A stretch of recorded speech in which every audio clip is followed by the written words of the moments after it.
All episodes of The Way We Haunt Now deal thematically with death and dying. Many contain mild horror elements. This episode contains a brief discussion of alcohol consumption and inebriation, and deaths related to and caused by COVID-19. Take care, listeners. Started waking up right away. Every so often, my glands will fly.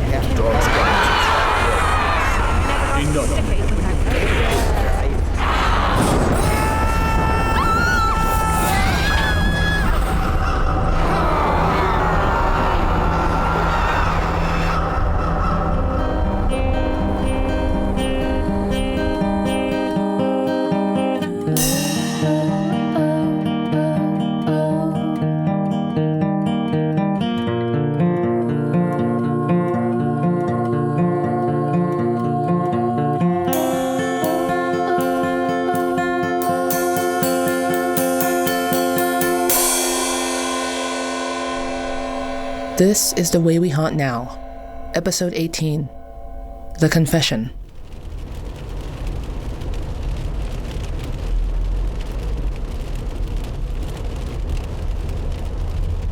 That was a disaster. What do you mean? That was amazing. I think we did it. Did you hear the way that thing screamed? It was all... Wait, does this mean I'm about to get broken up with? I don't know. Something weird went on back there. Cass, you okay back there? I'm fine. Just landed weird when that thing threw us. You don't look fine, bud. Danny, get us to the hospital. Already headed there. Take a look at my hand. What the fuck, dude? Landed on it funny. And you still think that went well? Yep. Anyway, I'm not really sure the exorcism worked. It did. Or it was. Yeah, it was. But, I don't know, then something changed. I don't know. It kind of like fizzled out when that thing started shouting at us, you know? Ah! Shit! I guess we'll just have to wait and see. Why do I get the feeling that you aren't going to let this go if it didn't work? If it didn't Even work, though that there's thing always mangled fire, your isn't hand? there? What? What?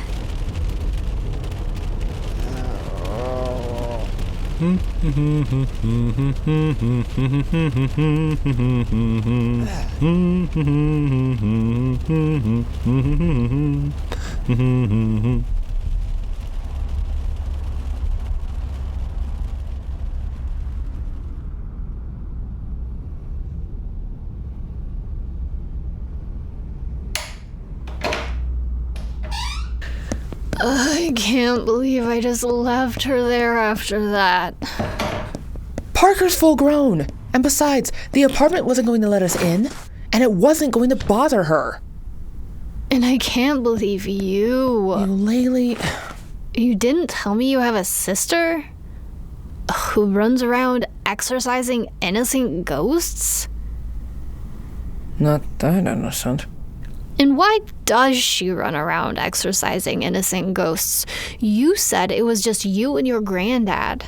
I never said it was just us. You said you were doing research, not ghost hunting. I was doing research and ghost hunting for a little while, but it never sat right with me. Never... I don't know. I didn't have anything against other ghosts, or other poltergeists for that matter. But your sister did?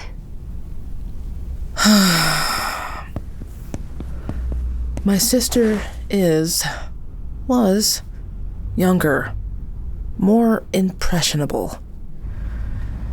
And I introduced her to what must have felt like a secret club. A place to belong when everything had been taken from us.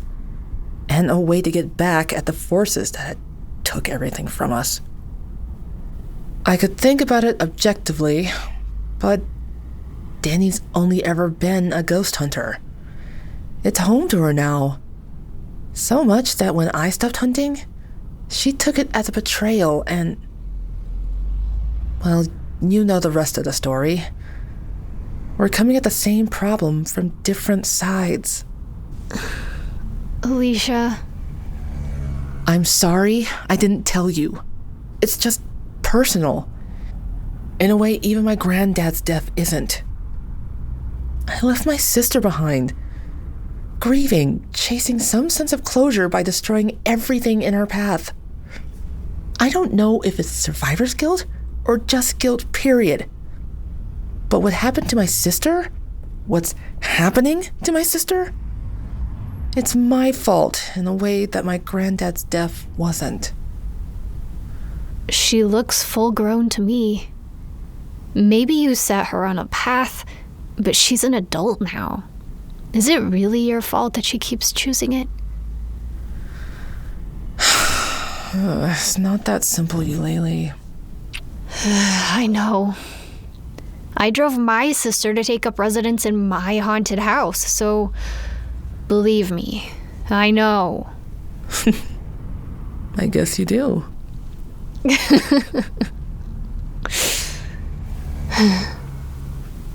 Do you think it worked, though? What? Whatever your sister and the others were trying to do? Nope. How can you be so sure? Just call it a hunch. Now let's go see about cleaning up these scrapes, huh? That poltergeist can really pack a punch. And then we need to talk about your little disappearing act.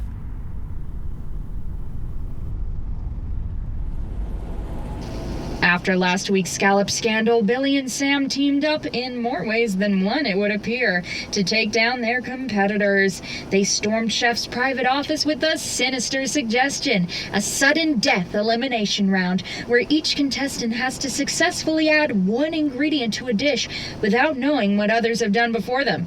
Chef will taste between each contestant to judge the quality of their addition on its merit alone. Each team will present a complete dish to the chef at the end of the round, but any individual competitor can be sent home regardless of their team's overall success. The dish? Boxed macaroni and cheese. To your stations! On your mark, get set, cook! Okay. It's macaroni and cheese. I riffed on this all the time growing up. But Chef's gonna want us to elevate it, right? Not just throw in some chopped wieners and call it a day. What do I do? Bacon? No, it's too obvious. Pork belly, of course. And I only get one ingredient, so I guess no shallots or cilantro or garlic or anything like that. Just get the pork belly and fry it up. Mac and cheese. Of course it would be mac and cheese. So classic. And I bet everyone else is going to try to elevate it or some shit. Well, not me. I'm doubling down.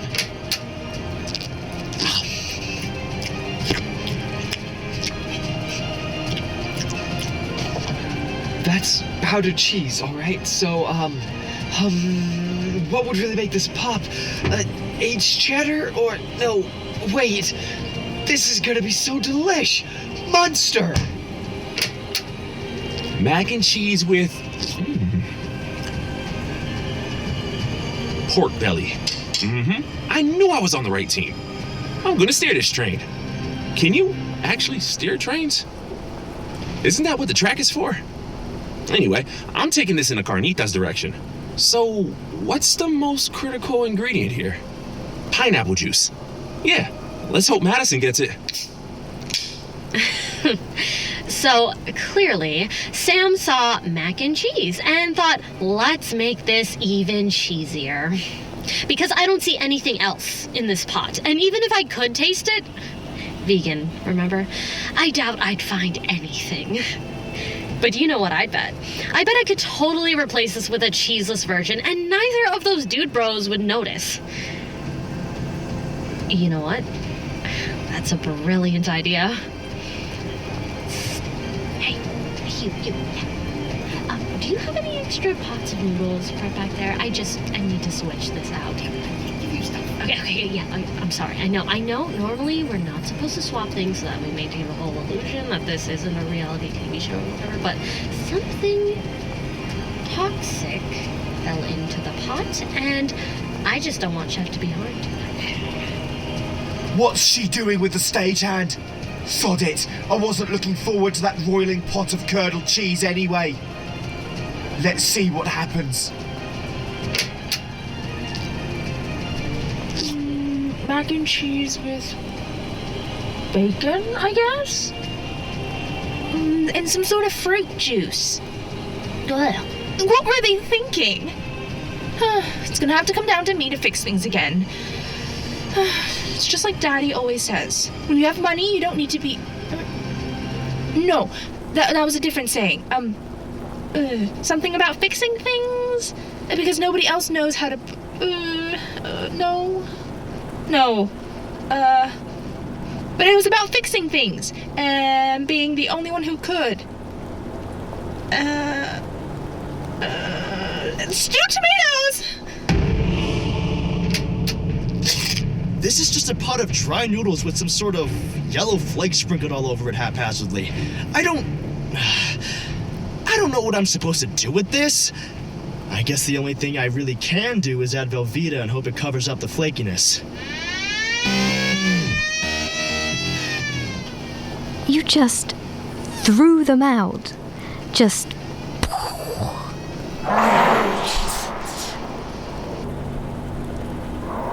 I have to admit, I didn't think it was going to work.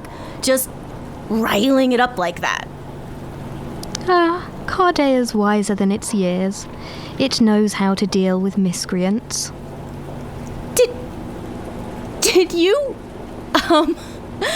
name the apartment?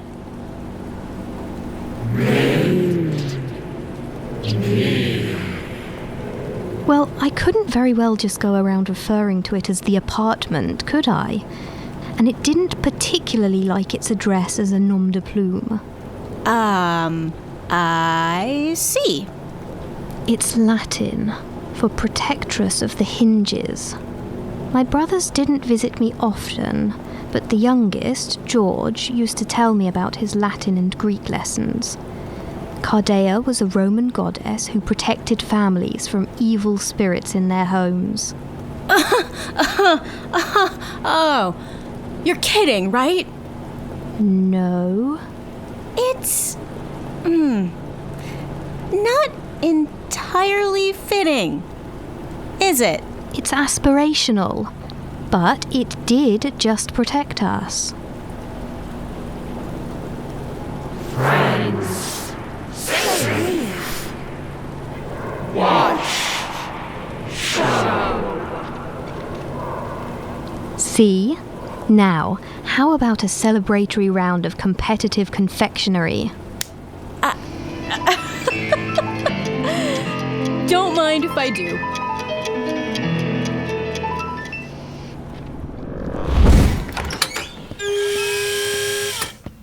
Mary, you won't believe what happened today. And good afternoon to you too, Lotta. Is that Mary? Oh, thank the gods. Welcome back. I don't think I've ever felt this popular before. Then I apologize. You are very popular and appreciated. Sit down, I'll get you a cup of tea. We grabbed a lovely bourbon smoked black tea that had gone off, if you'd like to try it. I'm almost suspicious of all this enthusiasm, but I'm also intrigued. Please. And I have so much to tell you two. Mary, it's been a near endless stream of new ghosts since you left. Something terrible is cutting down mortals. Every day. Thousands. Thousands? Oh, thank you. Yes, thousands. Some areas have been hit harder than others. We've counted more than 100 in the area so far. Things were so hectic, we just started a new ghost group to try and help more people than one-on-one meetings would allow. I have no idea what it's like in other places, but I fear for all those brand new souls adrift and afraid. We need to reach more people, and we need more experienced ghosts to help. Mary, I've never seen anything like it. There was a pandemic here once. It was before my time, but my mother and grandmother told me about it. This sounds like a repeat of the flu pandemic in 1918. I remember wearing a mask and being told to stay away from people. It was a terrible time, so many deaths. Even then, we had people refusing to take precautions, no matter how many died. We just seem to repeat history. And now we have one more problem to deal with. We'll have to take it one emergency at a time. And that means focusing on the one we were working on before this mystery illness. I have news about how to possibly save Frankie from being a poltergeist.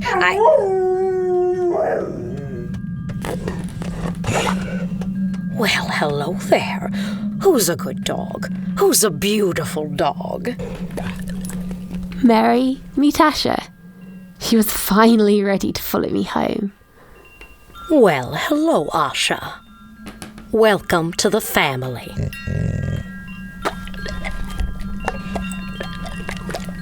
Even my grandmother could chop onions better than that, and she's dead, Dave. Her ghost has terrible knife technique. Do you understand what I am saying? Yes, Chef. She probably has better knife technique than you. What's that, Dave? I said she could probably teach me a thing or two, Chef. Yeah, that's what I just said, you So I have a question, Frankie. Chef, Dave's got some of the best knife handling skills. It sounds like you've grown fond of the apartment. Well, we do have a lot in common. But you still want to leave, right? I mean, if it's possible. Shh. It will hear you. I mean, it called us friends earlier, and you seemed pleased about that. I was. I am. It took us a while to find our footing, but being here isn't like being trapped in my room at my parents' home. I'm learning new things, exploring the world. At least, using Eulalie's internet box. So you wouldn't want to leave? If you had the chance? I didn't. I don't. I don't know. Maybe not. Was that virtual post? A text message? Yes. What did it say? Eulalie has news from our ghost friends. Oh. Can we wait to respond? Until tomorrow? Yeah, sure. This episode of The Way We Haunt Now was written by Courtney, Floyd, and Georgia Mckenzie, with sound design by Brad Colbroock and voice acting in order of appearance by Allie Hilton, Jeff Goldman, Kirsty Wolven, Megan Gwen Davis, Natalie Hunter, Tal Minear as Myrtle, Lindsay Zanna as Danny. Paul H.Rollins is Nick Castleweed. Brad Colbroock as Cass Bromley. Courtney Floyd as Eulalie. Jessica Winston as Alicia. Paige Elena as Death's Cookery host. Will Stevenson as Angry British Chef. Lauren Grace Thompson as Wyatt, a Death's Cookery contestant. Austin Bachman as Sam, a Death's Cookery contestant. Brian Green as Dave, a Death's Cookery contestant. Michelle Hahn as Madison, a Death's Cookery contestant. Cashew as Wendy, a Death's Cookery contestant. Jerron Bacot as Billy, a Death's Cookery contestant. Eleanor Gray as Frankie. Marnie Warner as Parker. Becca Marcus as Lotta. Kira Apple as Mary. Georgia Mckenzie as Josie. Charlie Bucket as Asha, the spectral labradoodle. Tim Lowe as John Harker. You know that part in Dracula where Dracula's all Listen to the children of the night. What music they make. I know he's supposed to be talking about wolves, but I like to imagine he was talking about crickets. Or bats. Vampires can probably hear bats echolocating, right? Ping, ping, ping. Anyway, that's it from me tonight. But I'm leaving you in good hands. You're gonna want to keep listening.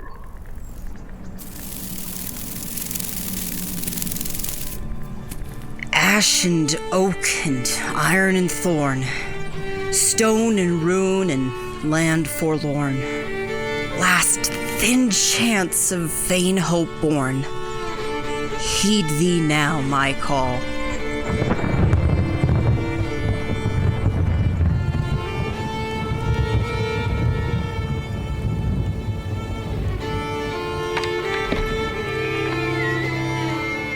Oh, welcome, traveler. Sorry, I didn't hear you come in. Tend to get a bit lost in my own thoughts back there. Come, sit and have a drink with me. It's been an age since I've had a guest at my inn, and you look like you could do with getting off your feet for a spell.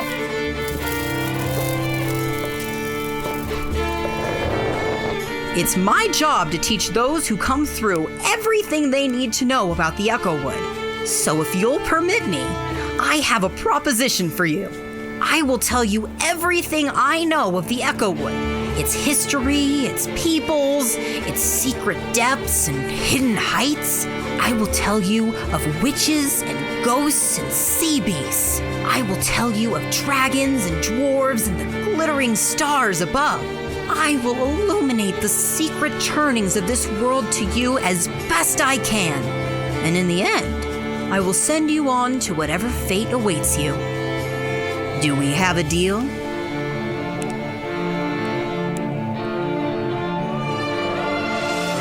Tales of the Echowood, a 10-part fantasy anthology from the creators of the Sheridan Tapes. All episodes now available at echowoodpod.com and on all podcasting platforms.